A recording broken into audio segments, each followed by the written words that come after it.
oftentimes people will have a suspicion that their partner may be engaged in some kind of behavior that might qualify as, maybe this person's a sex addict. Maybe they're doing things that a sex addict would do.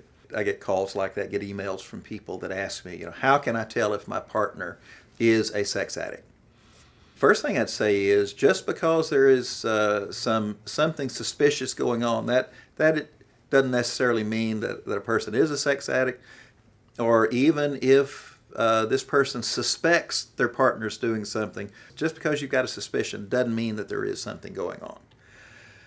Now, having said that, there are some things that someone may notice that happen repeatedly or out of the norm that cause them to be suspicious, like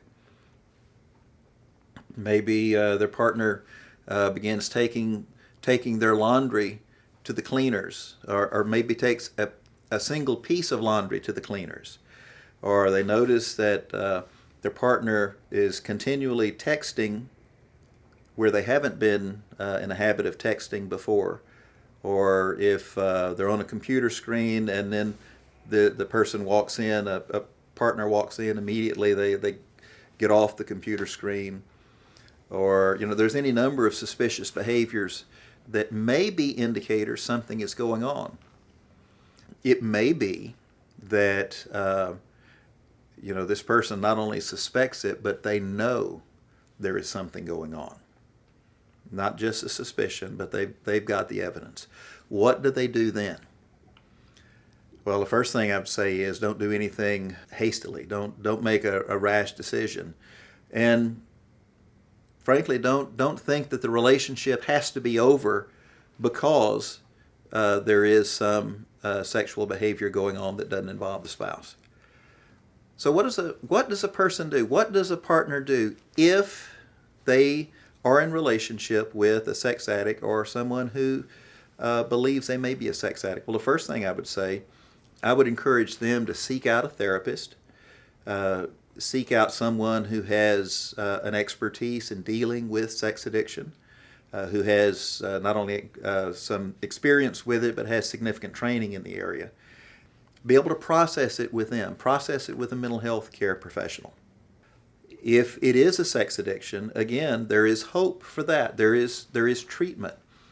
And it is possible, as unlikely as it may seem, it is possible for a relationship to be rebuilt, for full trust to be restored in the relationship. Now that takes work. That doesn't come quickly, but it can happen. So what does the spouse do? A spouse, first of all, realizes that there's nothing that they can do to make the sex addict get in recovery. There's nothing they can do to make them get in recovery. What they need to do, though, is focus on themselves and say, what do I need to do to get healthy? What do I need to do to set healthy boundaries? And that's a word that most of us didn't hear growing up. Son, you need to learn what healthy boundaries are. No, you get out into the world and then you realize, oh my goodness, nobody ever taught me what boundaries were. So what does the offended spouse do? They get help for themselves. They learn what healthy boundaries are. They learn how to set those boundaries. And then their focus is on getting really healthy and also not ignoring the sex addiction if it is there. If their partner is involved, if their spouse is involved in some behavior, ignoring it would be codependent, to ignore it. So rather than ignore it, I think it's okay to confront it. And not in a confrontational way, but this is going on. I know this is going on. Here's the evidence of it. And say, I love myself too much to allow you to continue doing this in the relationship and hurting me by it. They can't control their spouse. They can't make the spouse stop.